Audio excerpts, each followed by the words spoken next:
Hello all, सगळ्यांचं स्वागत आहे आपल्या ड्रीम MPSC या यूट्यूब चॅनलवरती। तर आज आपल्याला कंबाईन पूर्व परीक्षेसाठी उपयुक्त असा एक व्हिडिओ पाहायचा आहे, ज्यामध्ये मी तुम्हाला कशा प्रकारे आपल्याला एखाद्या पेपरचं ॲनालिसिस आणि त्याची उत्तरं कशी काढायची किंवा कशा प्रकारे आपण पेपर सोबत काम केलं पाहिजे ते तुम्हाला लक्षात येईल। खरं तर हा व्हिडिओ आपल्या पेड ग्रुपसाठी आहे। विद्यार्थ्यांना मी सांगितलं होतं की कालच त्यांना व्हिडिओ मिळणार होता, पण पावसामुळे शूट करणं झालं नाही, त्यामुळे आता हा व्हिडिओ मी अपलोड करत आहे। तर आपल्या पेड ग्रुपबद्दल सांगते, ज्यांना जॉईन करायचं असेल त्यांनी तुम्हाला स्क्रीनवरती काही डिटेल्स दिसतात, तर तुम्ही त्या प्रकारे जॉईन होऊ शकता। या ग्रुपमध्ये तुम्हाला डेली टार्गेट्स मिळतील, नोट्स मिळतील। नोट्सच्या अनुषंगाने या ग्रुपमध्ये कृपया जॉईन होऊ नका, कारण नोट्स जरी तुम्हाला आम्ही देत असू तरी सुद्धा तुमच्याकडे हार्ड कॉपी जे पुस्तकं आहेत त्याच्यावरती तुम्ही जास्त रिलाय करावं आणि नोट्सच्या माध्यमातून काहीतरी तुम्हाला आयडिया येईल अशा नोट्स आपल्या असतील।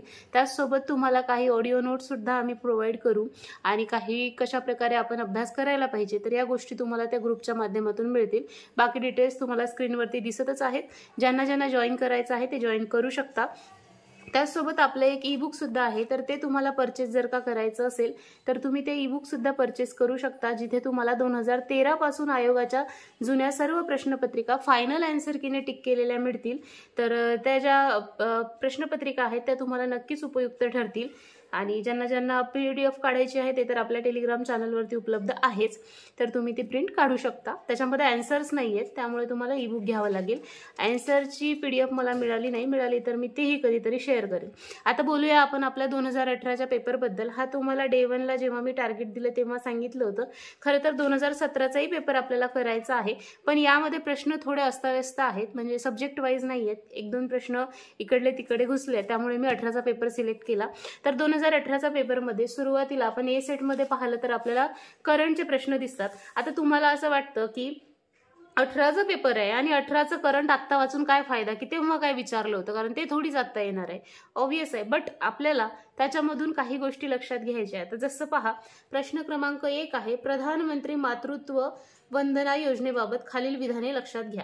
आता ही जी काही योजना आहे याच्यावरून आपल्याला हे लक्षात यायला पाहिजे की आयोगाचा भर ह्या स्त्रियांशी रिलेटेड योजनेवरती आहे। मग आता अनेक अशा स्त्रियांच्या योजना आहेत, माझी लेक लाडकी योजना आहे किंवा लाडकी बहीण योजना आहे, अशा अनेक योजना आहेत ज्या स्त्रियांसाठी किंवा मुलींसाठी शासन चालू करतं, महाराष्ट्र शासन असो की केंद्र शासन असो, तर आपल्यासाठी त्या योजना महत्त्वाच्या आहेत। मग करंटच्या बाबतीत आपल्याला हा अप्रोच तिथे लक्षात घ्यायचा आहे की करंटमध्ये आयोग कुठले प्रश्न विचारतोय किंवा कुठले टॉपिक टार्गेट करतोय हे आपल्याला या करंटच्या प्रश्नांमधून दिसतं, त्यामुळे हे सुद्धा आपल्याला स्किप नाही करायचं। पहिला प्रश्न योजनेवरती आहे, मग आपल्याला आपल्या टार्गेटमध्ये असलं पाहिजे की ज्या काही योजना असतील त्या मी वाचल्या पाहिजे आणि स्पेशली ज्या स्त्रियांशी रिलेटेड योजना आहेत त्याच्यावरती मी भर दिला पाहिजे, हे तुम्हाला तिथे लक्षात घ्यायचं आहे। सो असेच तुम्ही सगळे प्रश्न जर का पाहत गेले तर पुस्तकाचे लेखक विचारलेले आहेत, तर लोकसत्तामध्ये येतात पहा पुस्तकं आणि त्याचे लेखक, बरेचसे प्रश्न त्यातून सुद्धा येतात, तर मग ते आपल्यास वाचणं आवश्यक आहे। त्यानंतर खेळाच्या बाबतीत आहे, म्हणजे क्रीडा आपल्यासाठी त्यातल्या त्यात IPL वरती विचारलेला आहे। मग यावर्षी झालेल्या आता ऑलिम्पिकच्या स्पर्धा सुरू आहेत, मग त्याच्यावरती प्रश्न येऊ शकतात। त्यातले जे काही खेळाडू आहेत जे विशेष कोणीतरी त्याच्यावरती म्हणजे विशेष न्यूज आपल्याला त्याच्यावरती दिसतात, मग त्याच्यावर प्रश्न विचारला जाऊ शकतो। सो हे आपल्याला या त्यानंतर पहा, अशोक केळकर यांच्या नावे दिलेला पुस्तक भाषा अभ्यासक पुरस्कार आहे, म्हणजे अशा गोष्टी ज्या आहेत त्या हायलाइट होत नाहीत, तर ते आपल्याला आयोगाच्या पेपरमधून लक्षात येईल की कशावरती आपण तिथे भर द्यायला पाहिजे। ओके, सो अशा प्रकारे तुम्ही ते करंटचे प्रश्न सुद्धा पाहणं अपेक्षित आहे। याचं काही अनालिसिस केलं नाही, फक्त याच्यामधून मी टॉपिक काढलेले आहेत। जुने जे व्हिडिओ विद्यार्थी पाहत असतील त्यांना माहिती आहे की आपण सर्व विषयाचे आणि सर्व टॉपिकचे तुम्हाला मी अनालिसिस सुद्धा दिलेला आहे, त्याचा PDF सुद्धा प्रोव्हाइड केलेला आहे। आता येऊया आपण आपल्या पेपरवरती। तर पहा, 16 पासून तुम्हाला इथे प्रश्न दिसत आहेत पॉलिटीचे। पॉलिटीमध्येच पंचायत राजवरती सुद्धा आपल्याला कंबाईनमध्ये भर दिसतो। आता आपल्याला जे आपल्याकडे पुस्तक आहे, जे तुम्ही वापरत असाल त्याच पुस्तकामधून जितका डेटा मिळतोय तो डेटा घ्यायचा आहे, पुस्तकं बदलू नका। त्याचसोबत तुम्ही गुगलचा आधार घ्या, गुगलच्या माध्यमातून तुम्हाला प्रत्येक प्रश्नाचं उत्तर शोधता येतं। नाही शोधता आलं तर तुम्ही जवळ तरी जाऊ शकता। आणि बरेचसे प्रश्न असे सुद्धा असतात जे तुम्हाला उत्तर माहीत नसताना सुद्धा तुम्ही तुम्ही ते करू शकता सॉल्व. तेवढं जर तुमचा अभ्यास असेल तर ते लॉजिक तुमच्यामध्ये आपोआप डेव्हलप होतं. डायरेक्ट कोणीतरी आला, ग्रॅज्युएशन झालं आणि मी पेपरला गेलो आणि मला काहीच माहित नाही, मी सोडवणार सगळं, असं नसतं होत. तुम्ही जर का वाचन असेल तुमचं, जर का चांगल्या प्रकारे त्या विषयाबद्दलची अंडरस्टँडिंग असेल, तेव्हाच तुम्हाला ते प्रश्न सुटतात. त्यामुळे जादूबिदू काही नाहीये आणि शॉर्टकट तर अजिबात नाहीये. त्यामुळे डिटेलच अभ्यास करावा लागणार आहे. आता हा जो प्रश्न आहे पहा, महाराष्ट्र जिल्हा परिषद व पंचायत समिती अधिनियम 1961 वरती आहे आणि इथे कलम दिलेले आहेत आणि इकडे त्याच्या जोड्या दिलेल्या आहेत. तर पहिल्यांदा काय करायचं, प्रश्नामध्ये काय विचारलेलं आहे तो शब्द आपल्याला तिथे सर्कल करायचा आहे किंवा अंडरलाईन करायचा आहे. तुम्ही पेन्सिल वापरू शकता, पण ही सवय सर्वांनी ठेवा. मी या आधीच्या व्हिडिओमध्ये सुद्धा सांगितलेलं आहे की योग्य विचारतं का आयोग, मग तिथे ग्राउंड करायचं. अयोग्य विचारताय का, तिथे राऊंड करायचं. सूचित समवर्ती सूचित समाविष्ट केले आहेत म्हटलंय, नाहीत असतं तर ते सुद्धा आपल्याला अंडरलाईन करावं लागलं असतं. म्हणजे कोणत्या गोष्टी विचारलेल्या आहेत हे आपण पर्याय पाहत असताना थोडंफार आपल्या विसरल्या जाऊ शकते. त्यामुळे पहिल्यांदा प्रश्नामध्ये जे काही विचारलेलं आहे ते आपल्याला असं अंडरलाईन करणं आवश्यक आहे. पेपरमध्ये तितका वेळ आपल्याकडे नाहीये, परंतु ते आवश्यक आहे आणि तुम्हाला ते करावं लागणार आहे. ठीक आहे. मग आता हा आपला अधिनियम आहे. आता याच्यामध्ये जवळपास 200च्या वरती कलम आहेत. इतके कलम पाठ होणार आहेत का आपल्या, तर नाही होणार. पण ऍटलिस्ट आपल्याला पेपरमध्ये संदर्भ दिसतोय ना, मग आपण महाराष्ट्र जिल्हा परिषद व पंचायत समिती अधिनियम नेमका आहे काय त्याच्याबद्दल आपल्याला थोडक्यात माहिती असणं तरी अपेक्षित आहे. मे बी हा प्रश्न रिपीट होणार नाही किंवा झाला तरी हेच कलम परत विचारतील का आपल्याला नाही सांगता येणार. परंतु यामध्ये जे काही कलम दिलेली आहेत ती जरी आपल्या लक्षात राहिली नाही तरी सुद्धा त्याची आपल्याला ऍटलिस्ट पार्श्वभूमी माहिती पाहिजे. नेमका तो अधिनियम काय आहे हे तरी तुम्हाला तिथे माहिती पाहिजे. प्रश्न सुटो न सुटो परंतु पेपरमध्ये आलाय म्हणजे आपण ते वाचलं पाहिजे. 200 कलम कोणाच्याही आठवणीत राहणार नाहीत. त्यातले त्यात काहीतरी हायलाइट असलेले आपण लक्षात ठेवू शकतो. म्हणजे अध्यक्ष असेल किंवा काही त्याच्यामध्ये अधिकार दिलेले असतील एखाद्या व्यक्तीचे किंवा इथे जे CEO दिलेले आहेत त्यांचे अधिकार वगैरे, मग त्यांचं कोणतं कलम आहे, म्हणजे जे मुख्य व्यक्ती आहेत त्यांच्याबद्दलची जर का आपण कलमे लक्षात ठेवू शकलो तर ते आपल्यासाठी बेनिफिशियलच असणार आहे. पण असे प्रश्न प्रत्येकाला सुटतील असं सांगता येत नाही. त्यामुळे मग ऍटलिस्ट आपली त्याची पार्श्वभूमी माहिती पाहिजे. किंवा पंचायत राजची त्रिस्तरीय व्यवस्था कधीपासून चालू झाली महाराष्ट्रात, तर 62 पासून. हे महाराष्ट्र 9वं राज्य आहे. मग पहिलं कुठलं आहे तर राजस्थान आहे, तुम्हाला माहिती असेल. त्यानंतर मग ते द्विस्तरीय पंचायत राजची शिफारस कोणी केली होती तर अशोक मेहता समितीने केली होती. परंतु द्विस्तरीय पंचायत राज व्यवस्था काही आपल्या महाराष्ट्रामध्ये अस्तित्वात आलेली नाही. मग हे 4 समिती आहेत त्याच्याशी रिलेटेड महत्वाच्या. वसंतराव नाईक समिती आहे 60ची, बोंगीरवार समिती 70, बाबुराव काळे समिती 80ची, पीबी काळे समिती 1984. मग या 4ही समित्यांबद्दल तुम्ही वाचणं अपेक्षित. त्यांच्या शिफारशी, कोणी कशाची शिफारस केली हे तुम्हाला तिथे वाचणं आवश्यकच आहे. कारण आपल्याला पंचायत राज हा घटक आहे त्यामुळे हे करायचं आहे. त्यानंतर आता पॉलिटीमध्ये आपल्याला सूची आहेत माहिती आहे. मग समवर्ती सूचीत किती आहेत, त्यानंतर केंद्र सूचीमध्ये आणि राज्य सूचीमध्ये किती विषय आहेत तर हे आपल्याला माहिती पाहिजे. तर हे डिटेलमध्ये सोडवलं नाही तर हा प्रश्न जो आहे तो तुम्हाला माहित नसलं तरी सोडवता येतो. वीज आहे पहा, काय म्हटलंय, समवर्ती सूचीमध्ये कुठला आहे असं विचारलेलं आहे. विवाह आणि घटस्फोट दत्तक आहे, वजन आणि मापे आहे आणि कामगार संघटना आहे. तर याचं उत्तर काय आहे, कोणते समाविष्ट केले आहे असं विचारलं तर ABD हे याचं उत्तर आहे. C मध्ये जे वजन आणि माप आहेत तर हे दोघांचाही कसा काय याच्यावरती अधिकार असणार, कारण वजन आणि माप हे युनिव्हर्सल लागतील. केंद्रात एकच पद्धत असेल तेव्हाच ते सगळीकडे व्यवस्थित मोजमाप होईल, सगळीकडची अर्थव्यवस्था किंवा जे काय बाजार व्यवस्था आहे ती व्यवस्थित चालेल. त्यामुळे वजन आणि मापे हे कन्फर्म एकच लागतील आणि त्यावर फक्त केंद्राची सत्ता असेल. हा जर का अंदाज लावता आला तर हा प्रश्न आपल्याला सुटतो. त्यानंतर पुढचा प्रश्न आहे पहा, NCBC वरती विचारलेला आहे. आता जे काही आयोग आहेत मग काही वैधानिक आहेत काही अवैधानिक आहेत तर ते तुम्ही सेपरेट करायला पाहिजे. कुठले वैधानिक आहेत कुठले नाही आहेत, कुठल्या आयोगाचं काय कार्य आहे, कधी त्याची स्थापना झाली, हे तुम्हाला आपलं जे काही पॉलिटीचं पुस्तक आहे आपलं पॉलिटीच्या पुस्तकामधून लक्ष्मीकांतचं त्याच्यामधून तुम्हाला ते सगळं काही दिलेलं आहे आणि डिटेल दिलेलं आहे. सो ते सगळे आयोग करणं, त्याची एक नोट्स तुमच्याकडे शॉर्टमध्ये असणं अपेक्षित आहे आणि तुम्ही ते करायला पाहिजे आणि त्याच्यावरूनच आपल्याला हे प्रश्न सुटणार आहेत. आता इथे राष्ट्रीय मागासवर्गीय राष्ट्रीय आयोग विचारलेला आहे, दुसरा विचारला जाऊ शकतो. सो आपल्याला सगळेच्या सगळे आयोग जे आहेत ते वेगळे वेगळे करून त्याच्याबद्दल माहिती असणं अपेक्षित आहे. मग हा अभ्यास तुम्हाला करायचा आहे आणि हे करताना खूप वेळ जातो, खूप कंटाळवाणं वाटतं, परंतु एकदा जर का तुम्ही हे केलं तर तुम्हालाच त्याचा फरक लक्षात येईल की आधी आपण जसा अभ्यास करत होतो म्हणजे नुसतं पुस्तक वाचणं मग प्रश्न सोडवणं परत पुस्तक वाचणं ही पद्धतही योग्यच आहे, परंतु असं जर का तुम्ही गेलात म्हणजे प्रश्नपत्रिकेवरती जर का तुम्ही काम केलं, नाही उत्तर सापडलं एक वेळ तर चालेल, तर तुम्ही नवीन असाल किंवा पहिल्यांदा वाचत असाल इतके सगळे टॉपिकचे पॉइंट सापडणार नाहीत मला, चालेल, नाही हरकत त्याच्यामध्ये नाही सापडलं तर, पण आपल्याला इथे टॉपिक दिसतोय मग आपण तो वाचायचा आणि मग त्याच्याशी रिलेटेड काय आपल्याला सापडतं एक्स्ट्रा ते इथं लिहायचं. आता हा प्रश्न जर तुम्ही पाहिला तर या एका शब्दावरून सुटतो की तर काय म्हटलेलं आहे, अतिरिक्त न्यायाधीशाची वयाची 65 वर्ष पूर्ण झाल्यावर म्हटलं, पण 62 आहे म्हणजे हा शब्द चुकीचा आहे ना, मग सी नाहीच आहे आपलं उत्तर, मग सी नसलेले 2 पर्याय आपले आपोआप कट होतात कारण यांनी बरोबर विचारलंय. मग राहिलं फक्त ए आणि ए बी या दोघांमध्येच आपल्याला तिथे डिसाईड करायचं आहे.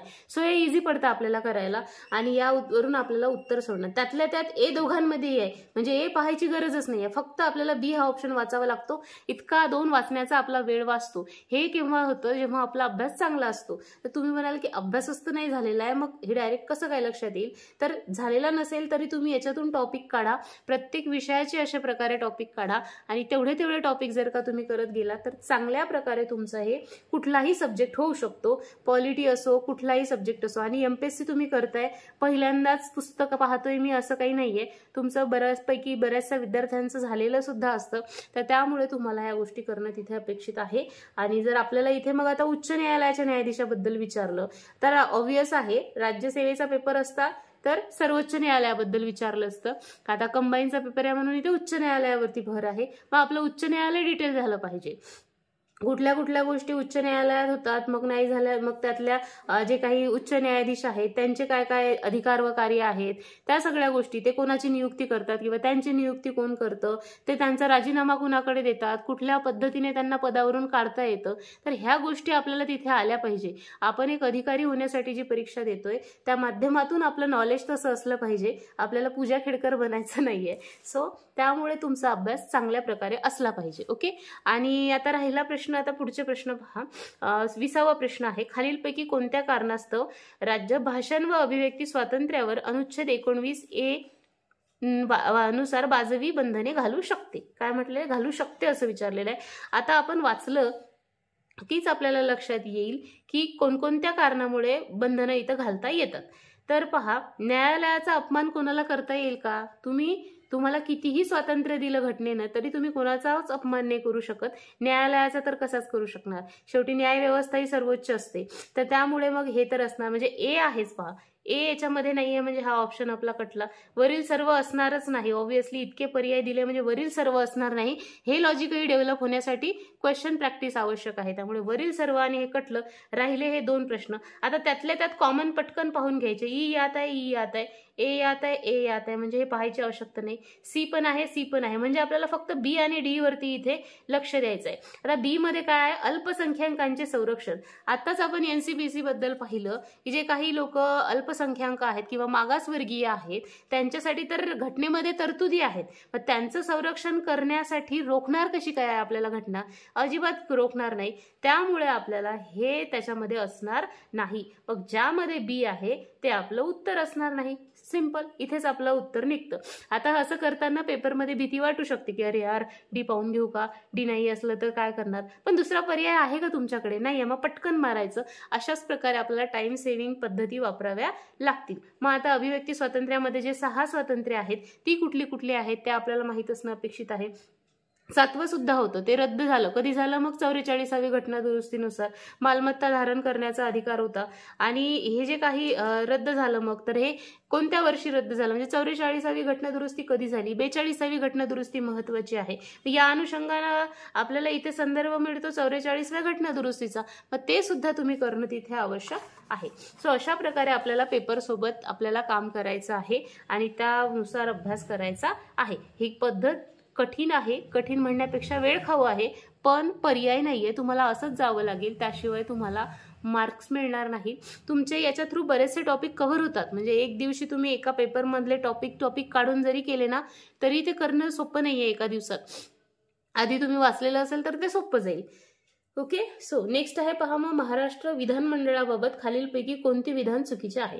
कंबाईनचा पेपर आहे त्यामुळे विधानमंडळावरती प्रश्न आहेत महाराष्ट्राच्या, आणि जर का हाच पेपर राज्यसेवेचा असता तर संसदेवरती असता. त्यामुळे हा फरक आहे कंबाईनच्या आणि राज्यसेवेच्या अभ्यासात.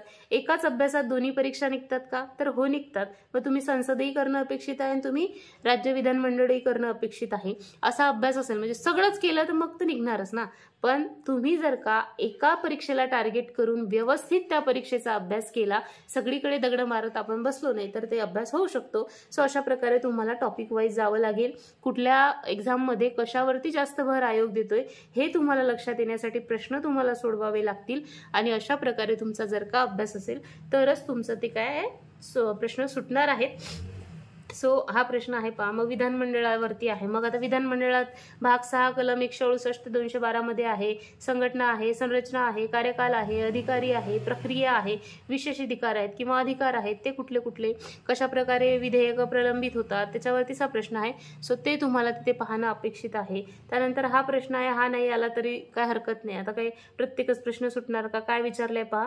प्रौढ मताधिकार प्राप्त करणाऱ्या देशांच्या जोड्या जुळवा असं दिलेलं आहे. सो हे जोड्या आपण डायरेक्टली जुळून दिलेले आहेत. त्याच्याबद्दल डिटेल का म्हणजे कधी वगैरे पहिल्यांदा कोणत्या देशात झालं ते माहीत असणं अपेक्षित आहे, परंतु इतकं डिटेल इयर वगैरे आपल्याला आठवणं काही तिथं अपेक्षित नाही. आणि असे प्रश्न आहेत ते माहीत असल्याशिवाय सुटत नाहीत, ते सोडवायचेही नाहीत. ओके. सो आणि आता आयोग प्रश्न पहिले तरी असे पर्याय राहायचे की बा शेवटी तीन याच्यात आहे का, हां मग एक माहीत आहे मग कन्फर्म सोडवतो हा असं. पण आता पर्याय जनरली तसे नाही आहेत. तुम्ही पाहू शकता 1 2 3 4 सगळ्या याच्यात एक असं इथे एखादंच असं दिसेल की ते सेम आहे. जे असे पर्याय आयोग फ्रेम करते त्यामुळे ते जे काही पद्धत आहे ती आता टिबार झालेली असं आपण म्हणू शकतो. तुमच्या पुढे पुढे लक्षात येईलच ते. सो असे प्रश्न कन्फर्म माहीत असल्याशिवाय सोडवता येणार नाहीत. हा प्रश्न तरी आपल्याला सोडवता येईल, आणि तसंही भाषेच्या बाबतीत ते सोपं आहे. तर याच्यामध्ये अयोग्य जोडी विचारली होती. सो पहिल्यांदा प्रश्नातला मेन जो काही वर्ड आहे तो अंडरलाईन करणे, देन क्वेश्चनकडे येणे, काहीतरी पर्यायातून सुटतंय का, बी सगळीकडे दिसतंय मग बी कन्फर्म असेल असा आपण एक अंदाज लावू शकतो की अशा प्रकारे आपल्याला जायचं आहे. ओके. बी म्हणजे अयोग्य विचारलेली आहे. मग अयोग्यमध्ये बी इथे दिसतोय, बी इथे दिसतोय आणि बी इथे दिसतोय, मॅक्झिमम याच्यात दिसतोय म्हणजे कदाचित असू शकतो असा आपण तिथे अंदाज लावू शकतो. ओके. आणि त्यानंतर पुढचा प्रश्न महानगर क्षेत्र नियोजन समितीबद्दल आहे. सो आपल्याला हा प्रश्न सुद्धा सोडवायचा आहे. तर याच्यामध्ये काय मग त्याच्याबद्दल आपल्याला वाचून घ्यायचं की कोणाचा याच्यावरती अधिकार असतो, तर महानगर आहे. महानगर म्हणजे केंद्राचा राहील का, ते राज्याचाच राहील, एक अंदाज असा लावता येतो. आणि मग इथं पहिलं म्हटलं की राज्य शासनाला असतो तर असेल असा एक अंदाज लाव, म्हणजे एक तर बरोबर आहेच. त्यानंतर पुढचं आहे की केंद्र शासन राज्य शासन आणि इतर संस्थांना प्रतिनिधित्व देण्यासाठी राज्य शासन तरतूद करू शकते. अधिकारच त्याचा आहे म्हटल्यावर ते तरतूद करूच शकते. त्यामुळे दोन्हीही योग्य आहेत. चुकीचं विचारलंय, कुठलं चुकीचं नाही, त्यामुळे वरीलपैकी एकही चुकीचं नाही. मग ह्या ज्या काही मेट्रोपॉलिटियन ह्या ज्या काही प्लॅनिंग कमिटी आहे तर त्या काय काम करतात, पाणी पुरवठा असेल, शहरामधली वाहतूक आहे, कचरा आहे, व्यवस्थापन आहे आणि सार्वजनिक आरोग्य आहे. तर अशा प्रकारच्या गोष्टीवरती त्या काम करत असतात. म्हणजे सरळ सरळ महानगरांचा विकास कसा होईल याच्यावरती ते लक्ष देत असतात. सो अशा प्रकारे आपल्याला अभ्यास करायचा आहे. तर एका विषयाचं मी तुम्हाला समजावून सांगितलं. पॉलिटी विषय आपला पहिल्या सुरुवातीला जो आला तो घेतला. तर त्यामुळे अशा प्रकारे तुम्ही जर का गेलात तर तुमचा जास्त फायदा होईल. आणि प्रश्नांवरती कमांड चांगली असेल तर अभ्यास करताना टॉपिक वाचत असताना तुम्हाला लक्षात येईल की कशावरती मी भर दिला पाहिजे. तर तुमच्या चुका कमी होतील, तुम्ही कमी भरकटाल, कमी वेळात इफेक्टिव्ह स्टडी होईल. तुम्हाला असं वाटत असेल की एका ॲनालिसिसमध्ये माझा दिवस गेला, पण समोर तुम्हाला जशी जशी सवय होईल तेव्हा तुम्हाला तितकासा वेळ लागणार नाही आणि टॉपिक रिपीट कितीदा होत आहेत ते सुद्धा तुमच्या लक्षात येईल. सो आय होप तुम्हाला हे सगळं लक्षात आलं असेल. भेटूया पुढच्या व्हिडिओमध्ये. हा व्हिडिओ आवडला असेल तर लाईक करा, चॅनलवरती नवीन असाल तर नक्की सबस्क्राईब करा आणि तुम्हाला जर का आपल्या पेड व्हॉट्सॲप ग्रुपमध्ये जॉईन व्हायचं असेल तर तुम्ही संपर्क करू शकता. Thank you so much. भेटूया पुढच्या व्हिडिओमध्ये. तसेच आपल्या व्हॉट्सॲप कम्युनिटीची लिंक आहे ती खाली दिलेली आहे, तर तिथे तुम्ही जॉईन करू शकता. तिथे सुद्धा तुम्हाला भरपूर अपडेट्स मिळत राहतील. आणि आपलं टेलिग्राम चॅनल आहे ड्रीम MPSC नावाचं, तिथे सुद्धा जॉईन करू शकता. सगळ्या लिंक्स तुम्हाला मी खाली डिस्क्रिप्शनमध्ये प्रोव्हाइड करते. Thank you so much. भेटूया पुढच्या व्हिडिओमध्ये.